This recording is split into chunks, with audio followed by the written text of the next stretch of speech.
करके चलिएगा।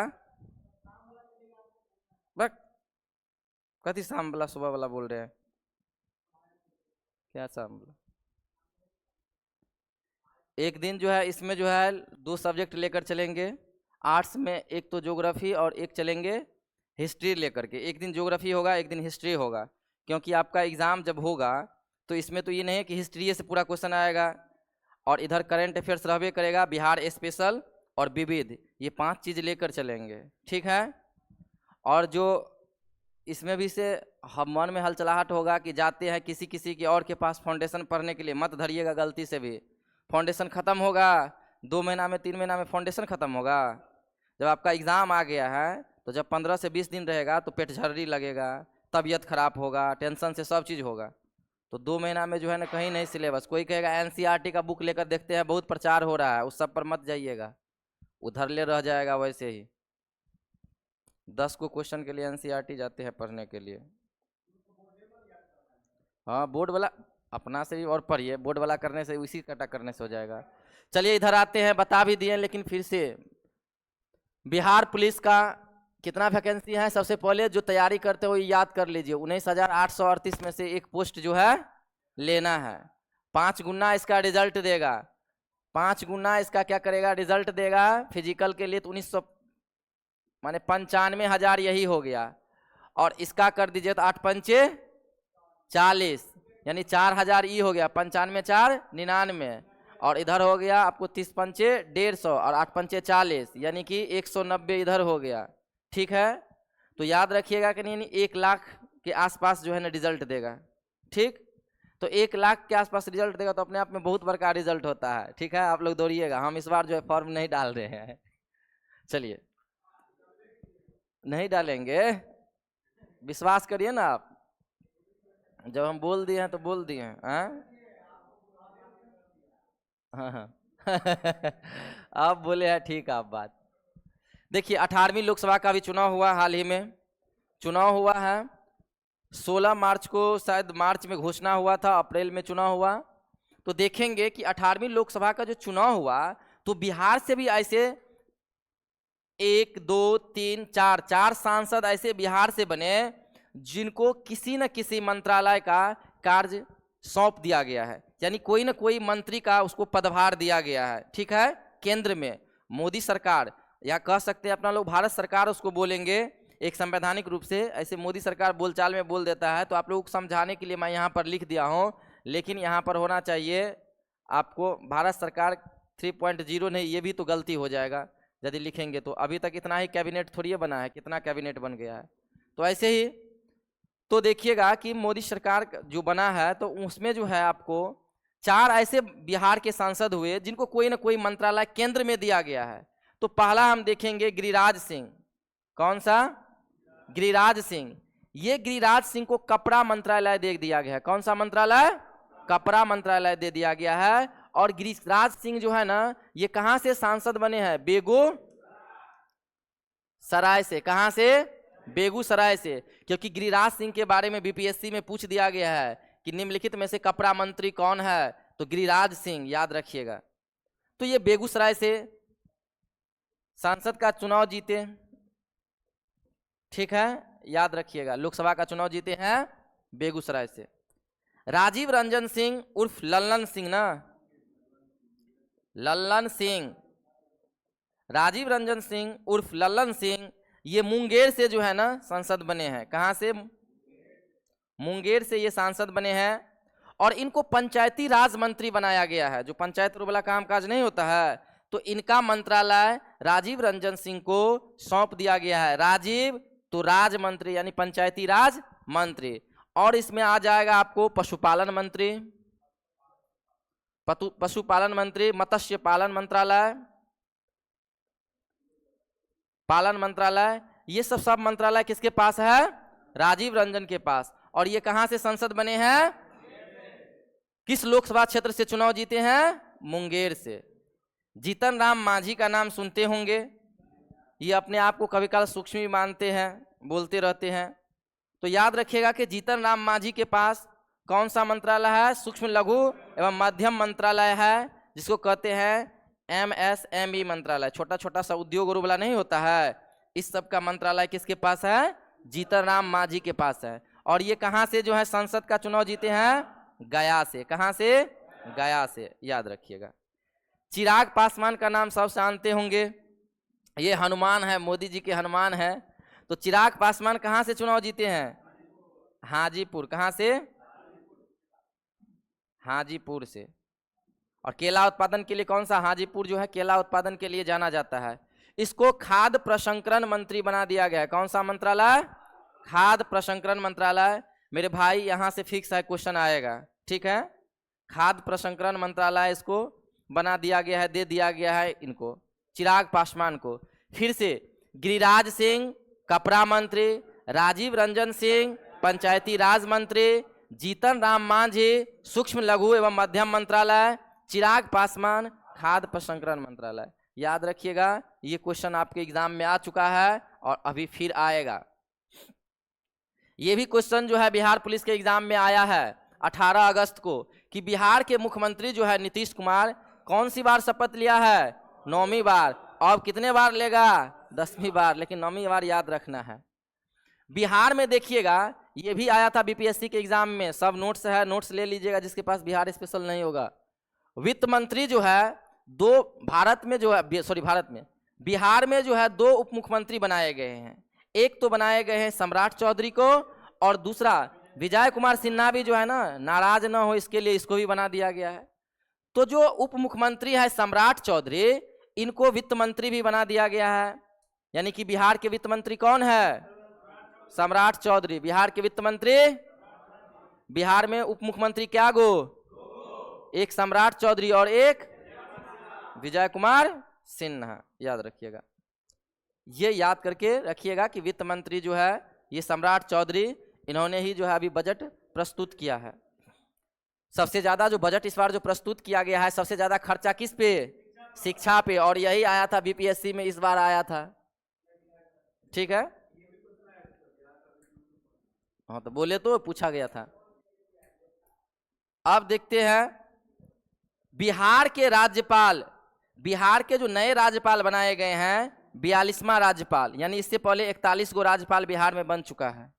42वां राज्यपाल जो बनाए गए हैं, ठीक से देखिएगा, जिसका जो है सिविल कोर्ट का मेंस का एग्जाम होगा, ऐसे ही लिखना पड़ेगा, आरिफ मोहम्मद खान। इस खान को आप ऐसे भी लिख सकते हैं बिंदु डाल करके, ठीक है।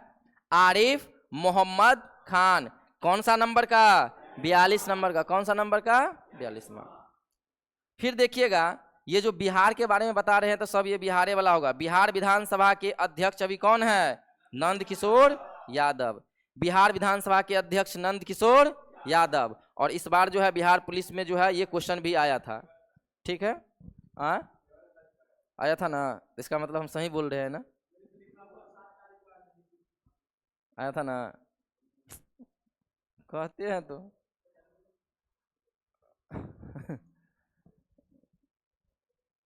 जो भी टॉपिक एक दिन में लिखेंगे उसको खत्म कर देंगे, ठीक है। इसीलिए जो है कर करके चलेंगे।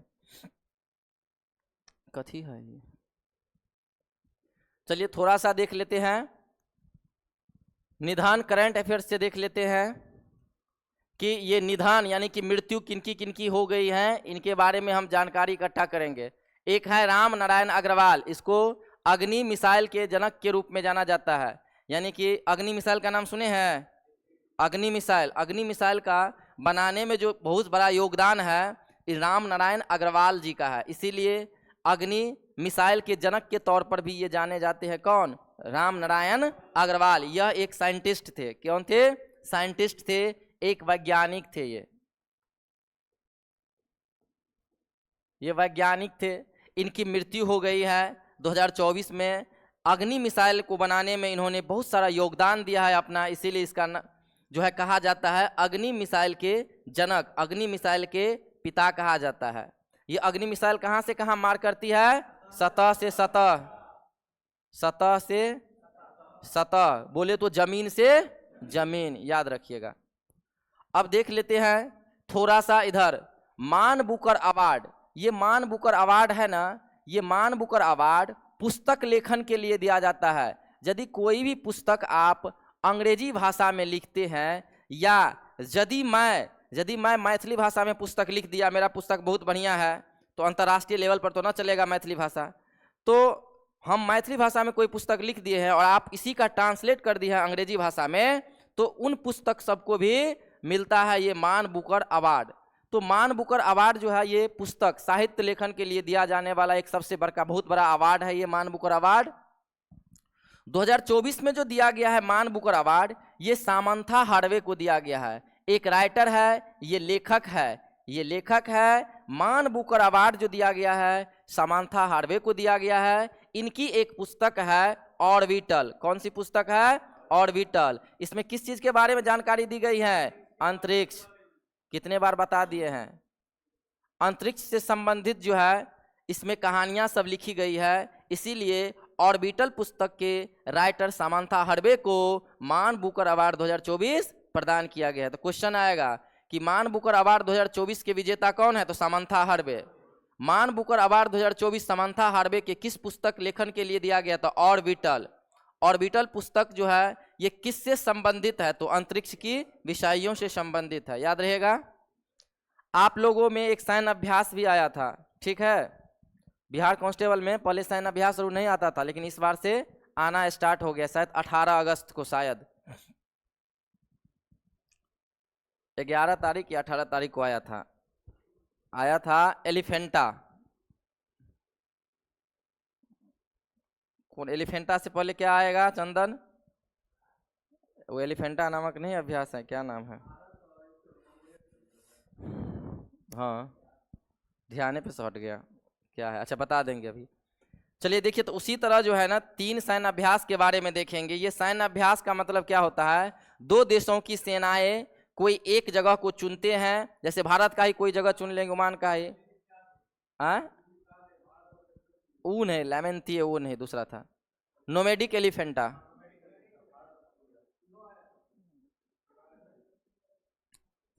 तो ये जो है आता है सैन्य अभ्यास, तो देखेंगे। आप लोग कोई बोलिएगा नहीं, सुनिएगा सिर्फ। ईस्टर्न ब्रिज नामक सैन्य अभ्यास, नसीम अल बहर नामक सैन्य अभ्यास और अल नगाह नामक सैन्य अभ्यास।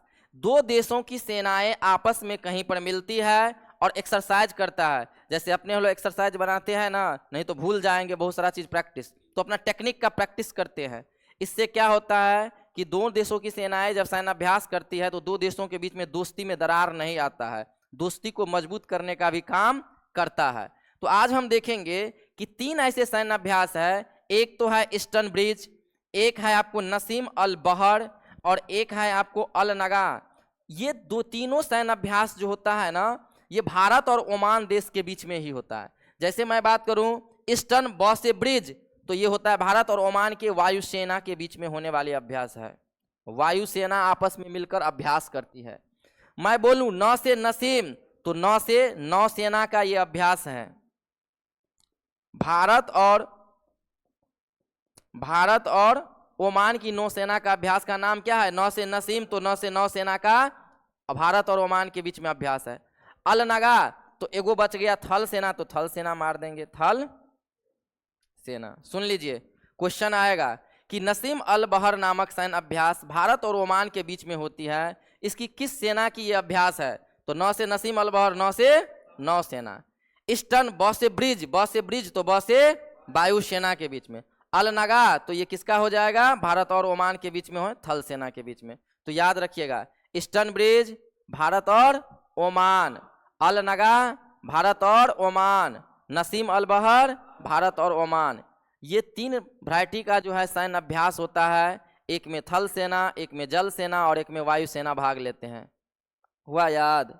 रूम पे जाकर देखिएगा तो हो जाएगा, एक बार और देख लीजिएगा, ठीक है। चलिए अब देखते हैं कि कुछ पुस्तक लिखे गई हैं, पुस्तकें के बारे में देख लेंगे। एक पुस्तक है a wonderland of wonders.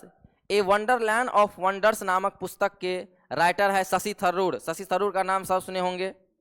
Shashi Tharoor एक जाने माने जो है, आप देखिएगा, राजनीतिज्ञ भी है और साथ ही साथ जो है ये राइटर भी है, लेखक भी है, अंग्रेजी में पुस्तक लिखते हैं। A wonderland of wonders, a wonderland of wonders के राइटर कौन है? शशि थरूर। कौन है? शशि थरूर। फिर देखिएगा power with in the leadership legacy of Narendra Modi, इसके राइटर कौन है? आर बाला सुब्रह्मण्यम, आर बाला सुब्रह्मण्यम, याद रखिएगा, ठीक है।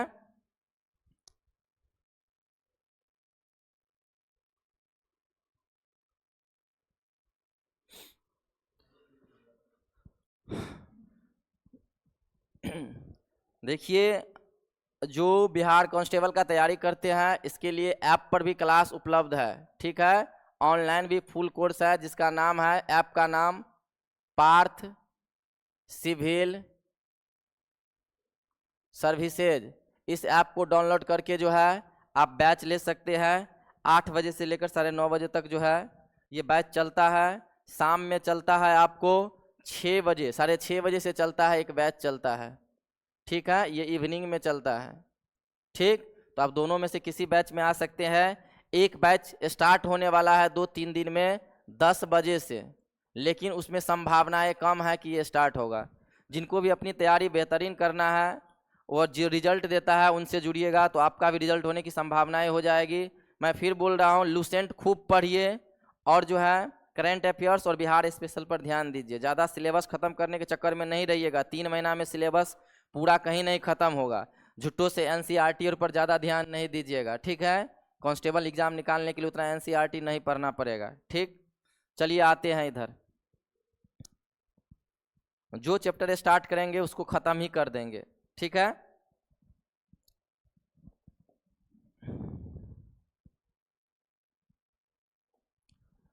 जो आपके एग्जाम में आएगा वो चीज़ मैं बताते जाता हूँ, पहले याद करवाता हूँ। देखिए गर्मी के महीने में क्या होता है ना, गर्मी के महीने में जो है कुछ हवाएं चलती है जिसके कारण जो है विभिन्न विभिन्न जगहों पर जो है वर्षा होती है, ठीक है।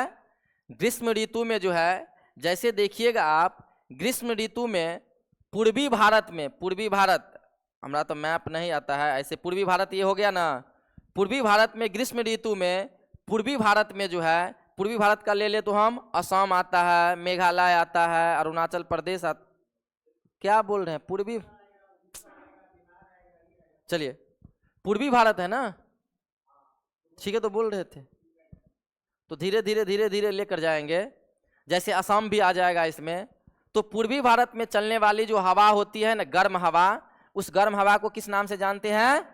नॉर्थ वेस्टर के नाम से। किस नाम से? नॉर्थ वेस्टर के नाम से। डायरेक्ट आपके एग्जाम में आएगा कि पूर्वी भारत में चलने वाले गर्म हवा को क्या कहा जाता है? नॉर्थ वेस्टर कहा जाता है। क्या कहा जाता है? North Wester. फिर देखिएगा कहेगा कि बंगाल में चलने वाली गर्म हवा को क्या कहा जाता है? ग्रीष्म ऋतु में जो बंगाल में चलती है, तो ब से बंगाल, तो ब से बैसाखी, बोले तो काल बैसाखी। बंगाल में चलने वाली हवा को क्या कहा जाता है? काल बैसाखी। फिर देखिएगा कर्नाटक में भी एक हवा चलती है ग्रीष्म ऋतु में, जिसको कहते हैं चेरी ब्लास्म नामक वर्षा कहा जाता है। वहां पर इससे जो वर्षा होता है, या कॉफी वर्षा।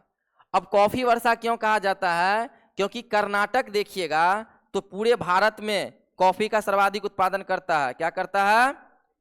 कॉफी का सर्वाधिक उत्पादन करता है। और कितने बार ये क्वेश्चन पूछता है बिहार कांस्टेबल में, बिहार दरोगारों में। कॉफी का सर्वाधिक उत्पादन कौन करता है? कर्नाटक करता है, और सुपारी का भी। तो कर्नाटक में जो है ना कॉफी का सबसे ज्यादा उत्पादन होता है। और कॉफी के उत्पादन में जो है ना, जब ग्रीष्म काल में जो वर्षा होती है तो कॉफी के उत्पादन में ये लाभकारी सिद्ध होती है। इसीलिए कहा जाता है कर्नाटक में जो वर्षा होती है उसको कॉफी वर्षा कहा जाता है। फिर देखेंगे आम्र वर्षा। ग्रीष्म ऋतु में जो है आम्र वर्षा भी होती है। दक्षिण भारत में बोले तो केरल में, और बोले तो केरल एवं कर्नाटक में, यहाँ पर जो आम की फसलें होती है दक्षिण भारत में, उनके लिए ग्रीष्म ऋतु में एक वर्षा होती है जो लाभ पहुंचाती है आम की फसल को। तो इसीलिए आम्र वर्षा कहा जाता है दक्षिण भारत में, केरल में, और केरल एवं कर्नाटक में। अब बताते हैं ये क्वेश्चन कैसे आएगा। घटना चक्र सब देखिएगा तो सब में अलग अलग आंसर दिया हुआ है। जैसे आपका क्वेश्चन आएगा कि आम्र वर्षा होती है, 1 नंबर में रहेगा आपको केरल, बी नंबर में रहेगा आपको असम, सी नंबर में रहेगा आपको बिहार, और डी नंबर में रहेगा आपको इनमें से कोई नहीं, तो क्या मारिएगा? केरल मार देंगे। यहाँ पर केरल है तो इसको केरल को मार देंगे। यदि यही क्वेश्चन ऐसे रहता, दूसरा रहता क्या, क्योंकि ये क्वेश्चन में फंसिएगा, से आम्र वर्षा होती है, एक नंबर में देंगे केरल, क्योंकि मैं आयोग के हिसाब से चलता हूं, केरल। बी नंबर में देंगे कर्नाटक, सी नंबर में देंगे बिहार, और डी नंबर में देंगे ए और बी दोनों, ए और बी दोनों। तो क्या आंसर मारना है? ए और बी दोनों। चलिए नेक्स्ट क्वेश्चन जो आ जाएगा, जैसे कि ये बताइए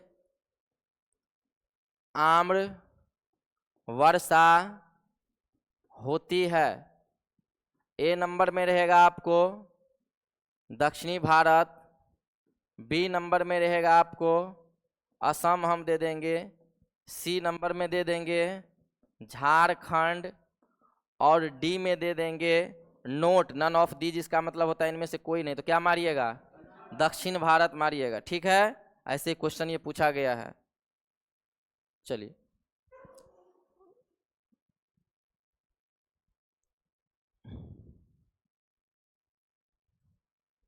किधर थे? हाँ, तो फिर से ग्रीष्म ऋतु में जो चलती है नॉर्वेस्टर नामक, ये पूर्वी भारत में बंगाल की खाड़ी में काल वैसाखी, कर्नाटक में कॉफी वर्षा होती है, क से कर्नाटक, क से कॉफी वर्षा कर्नाटक में। आम्र वर्षा होती है केरल में, केरल एवं कर्नाटक में, या बोले तो दक्षिण भारत में, क्योंकि केरल और कर्नाटक दक्षिण भारत का ही क्या है? पार्ट है।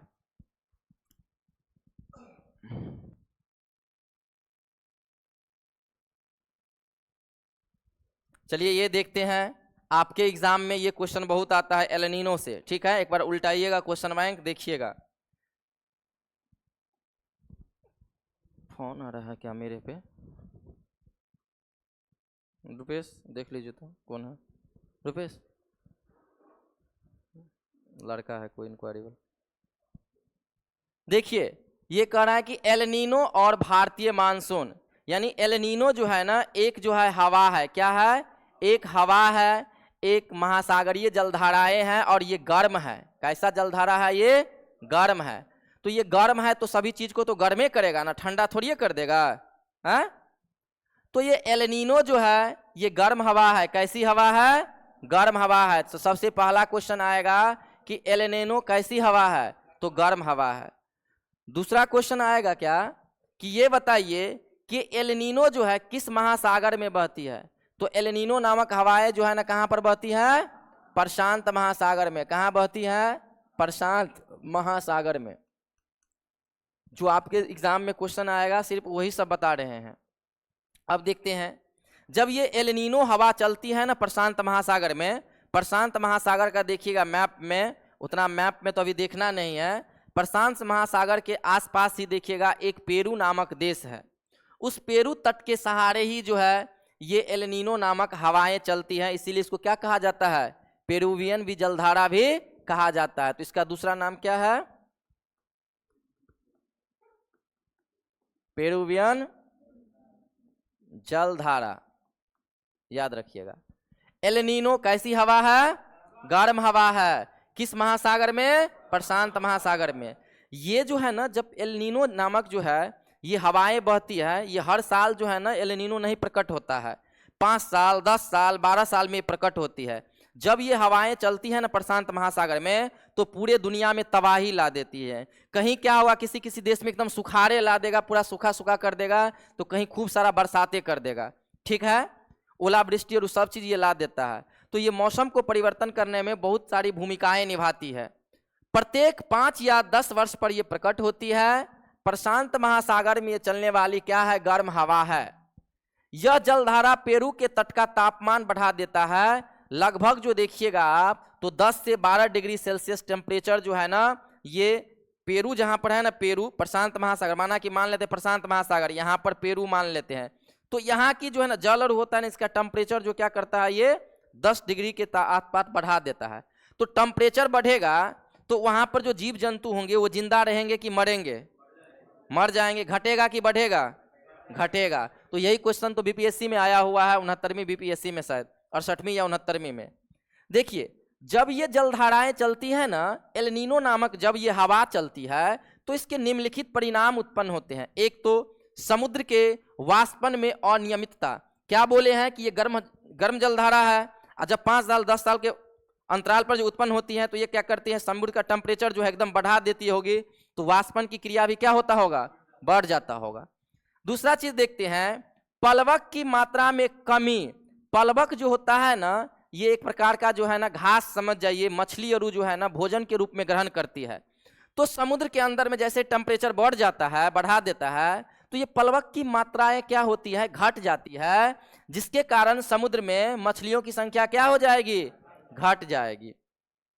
भारत में मानसून की लंबी अवधि के पूर्वानुमान के लिए प्रयोग किया जाता है। भारत का मानसून कैसा होगा, गर्म होगा, ठंडा होगा, इन सब चीज़ों को जैसे देखते हैं ना, अभी भारत में क्या हो रहा है, आप देखिएगा कि विश्व मौसम संगठन के अनुसार जो है अभी जो है सबसे गर्म वर्ष किसे घोषित किया गया है, 2024 को।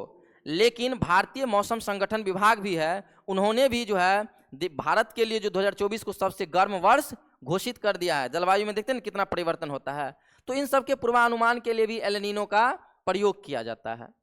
अब देखिए एल नीनो का अर्थ क्या होता है, तो एल नीनो का अर्थ होता है बालक ईसा होता है, यानी कि टिंडू टिंडू वाला बालक ईसा होता है। क्यों इसका नाम रखा गया है एल नीनो का अर्थ बालक ईसा? क्योंकि ये हवाएं जो उत्पन्न होती है ना 5 साल या 10 साल के अंतराल पर जो उत्पन्न होगी, सो रहे हैं कि मंथन कर रहे हैं? अरे पगला, कैसे बदला? हमको लगा कि सामने में ऐसे सो रहा है ना, तो हमको लगा कि एकदम बढ़िया से लग रहा है कि सोच रहा है। ये साल वृक्ष है भाई, बोधि वृक्ष नहीं है। जोरे पगला,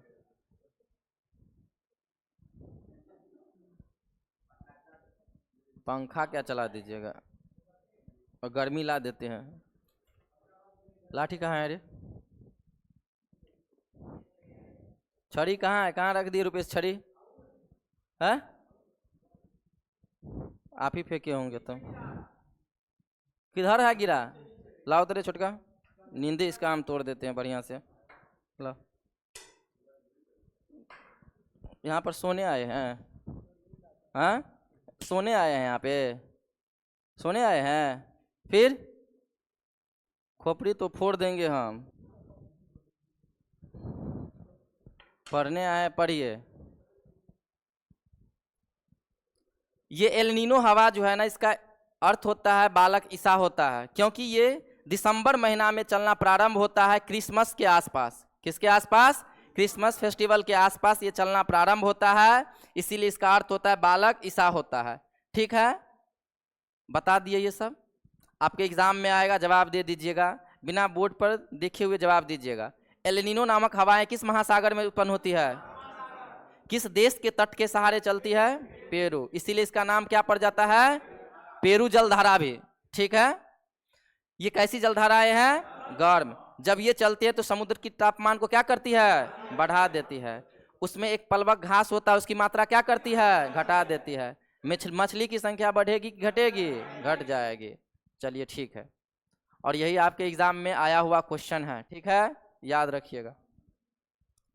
आम्र वर्षा कहाँ पर होती है? कहाँ होती है? केरल में।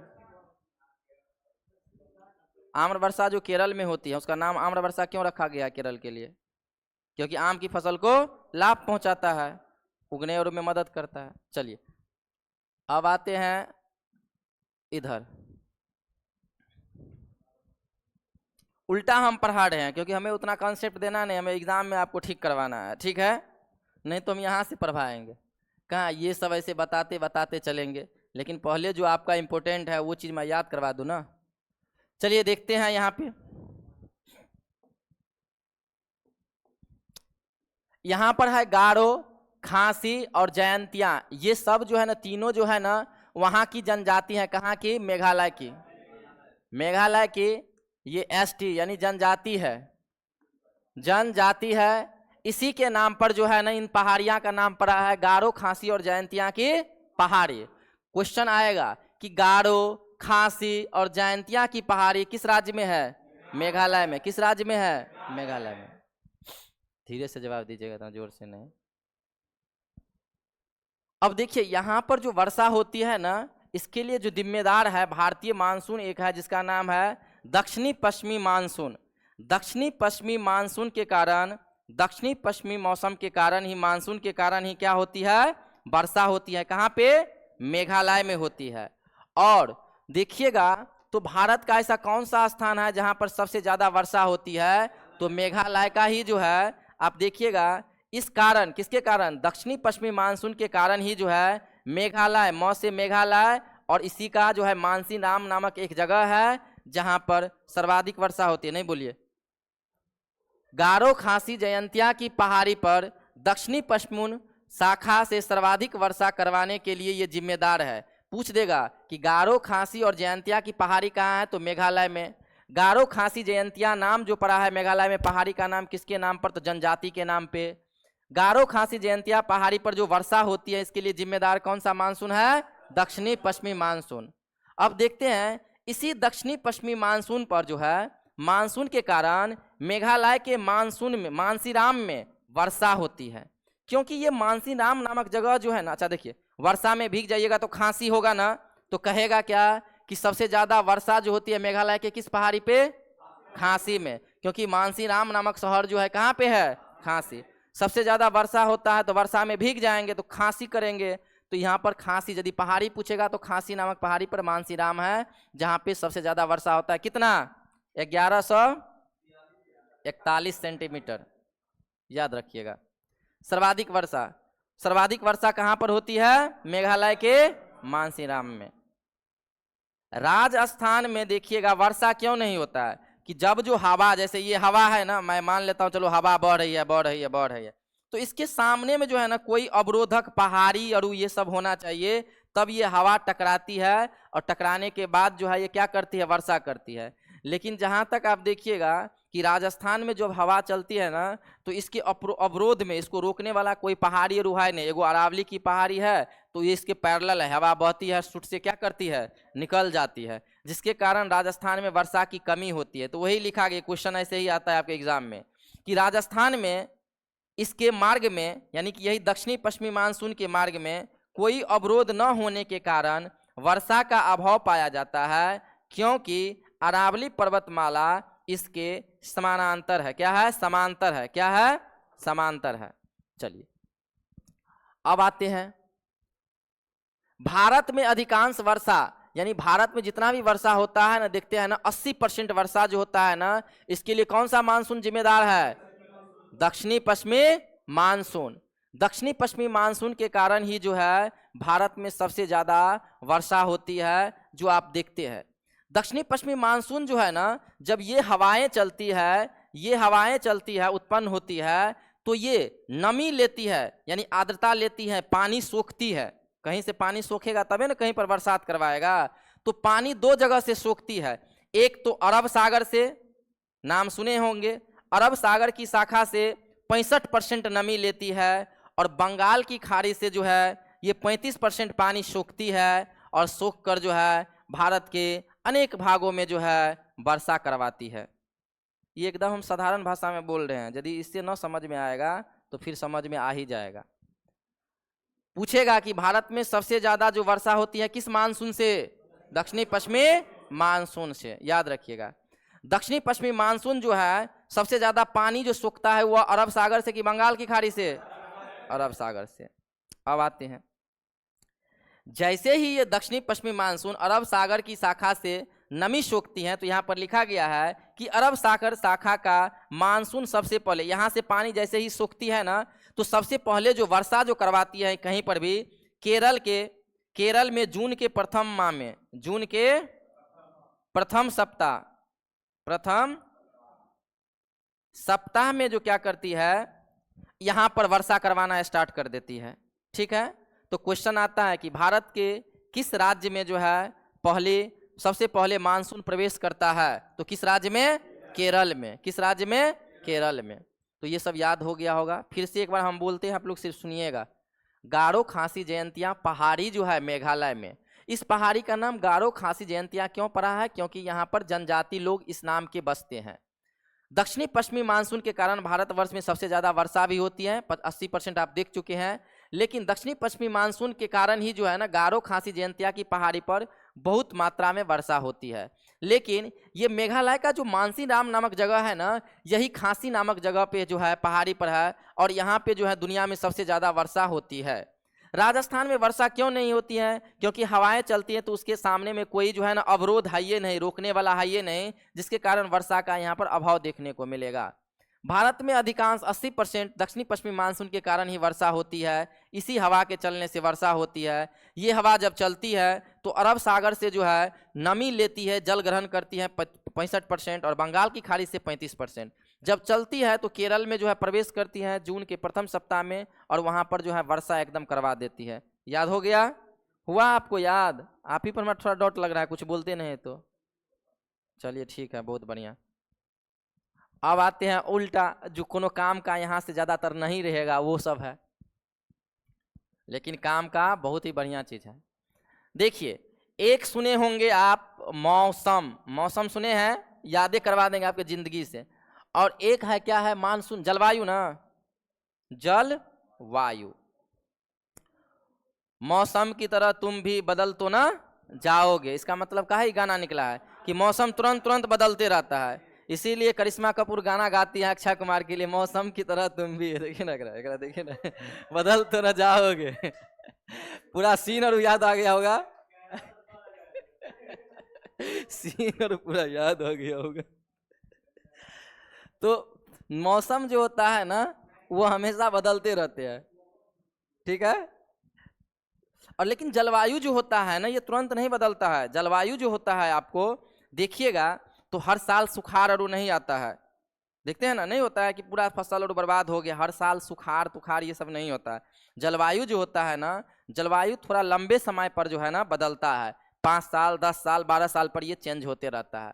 तो यही लिखा गया, भारत की जलवायु किसी क्षेत्र में लंबे समय तक मौसम की जो स्थिति होती है उसे जलवायु कहते हैं। ये एनसीईआरटी में भी लिखा गया है, बिहार सरकार के बीटीसी के बुक में भी लिखा गया है। डायरेक्ट ये क्वेश्चन आ जाता है कि किसी क्षेत्र में लंबे समय तक मौसम की जो स्थिति होती है उसे क्या कहा जाता है? जलवायु कहा जाता है कि मौसम कहा जाता है? तो क्या कहा जाता है? जलवायु। ये क्वेश्चन आता है ऐसे ही।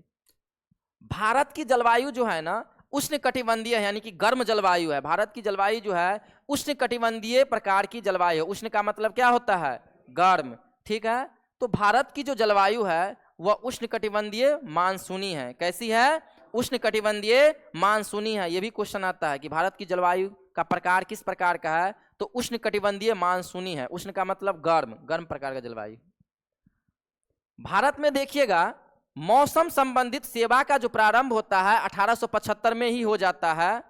अब देखिएगा ये क्या है, तो जैसे ही देखते हैं ना, अभी जो वज्रपात और गिरने वाला रहता तो कहता है ना, मोबाइल पर मैसेज आ जाता होगा कि पटना, नालंदा, शेखपुरा, फलना चिल्ला में जो है क्या आता है? वज्रपात होने वाला है। जहां पर आप रहिएगा वहां का नाम ही नहीं देगा, ठीक। तो वही है कि भारत में जो मौसम संबंधी जो सेवा प्रारंभ किया जाने लगा ना, वो कब करने लगा? 1875 में। इसका जो मुख्यालय जो है मौसम संबंधित, जो कहाँ पे है मुख्यालय? पुणे में। पुणे कहाँ पे है? महाराष्ट्र में। चलिए ठीक है। अब देखते हैं, एगो जो है ना रुपेश, एगो मैप जो है ना यहाँ पर इंडिया का टांग दीजिएगा, ठीक है। आज है? नहीं नहीं, मैप अथी करिएगा, नहीं बताएंगे। इधर देखिए, एगो टांग दीजिएगा थोड़ा सा। अब देखिए, ये तो आप भारत का मैप देखे हैं ना, ठीक है। थोड़ा सा कोई हंसेगा नहीं। तिरकोनमा बन गया। सुन लीजिए, ये हो गया आपको, क्या हो गया? ये नॉर्थ, ये साउथ, ये ईस्ट, ये वेस्ट। ये क्या लिख दिया? वेस्ट। सब जान गए ना, उत्तर, दक्षिण, पूरब और पश्चिम। तो ये कह रहा है कि भारत, उत्तरी भारत के मैदानी भागों में शीत ऋतु में वर्षा होती है, बोले तो जाड़े के मौसम में वर्षा होती है। और इस वर्षा का कारण है पश्चिमी विक्षोभ, जिसको जेट स्ट्रीम कहते हैं। जेट स्ट्रीम इसलिए क्योंकि ये जो जहाज होता है ना, उसको जो चलने में ये हवाएं भी मदद करती है, ठीक है, इसीलिए इसका नाम भी पड़ गया जेट स्ट्रीम। तो कहने का मतलब ये है कि ठंडी महीना में, जाड़े के मौसम में उत्तरी भारत में, बोले तो उत्तरी भारत में क्या आ जाता है, बिहार भी आ जाएगा आपको, बिहार आ गया, दिल्ली देखिएगा, उसके बाद जो है कि इधर कौन सा है, जम्मू कश्मीर, और देखिएगा उत्तर में पड़ता है ना, हिमाचल प्रदेश, पंजाब और वाले क्षेत्र। तो उस समय जो वर्षा होती है ना उत्तरी भारत में, उत्तरी भारत के राज्यों में जो वर्षा होती है, उस वर्षा का कारण जो है पश्चिमी विक्षोभ है। क्या है? पश्चिमी विक्षोभ, अंग्रेजी में बोल सकते हैं जेट स्ट्रीम। जैसे हम क्या बोले हैं कि भारत में सर्वाधिक वर्षा का कारण कौन सा मानसून है? दक्षिणी पश्चिमी मानसून 80% वर्षा करवाती थी ना। केरल में जैसे ही वो जून के प्रथम माह में चलती है तो वर्षा करवा देती है। सबसे ज्यादा कहाँ से नमी लेकर वहां पर वर्षा करवाती है? अरब सागर की खाड़ी से। कितने परसेंट बोले थे? 65%, लेकिन परसेंट नहीं पूछेगा। तो याद रखना है कि उत्तरी भारत के मैदानी भागों में जो वर्षा होती है शीत ऋतु, बोले तो जाड़े के मौसम में, उसका कारण क्या है? पश्चिमी विक्षोभ।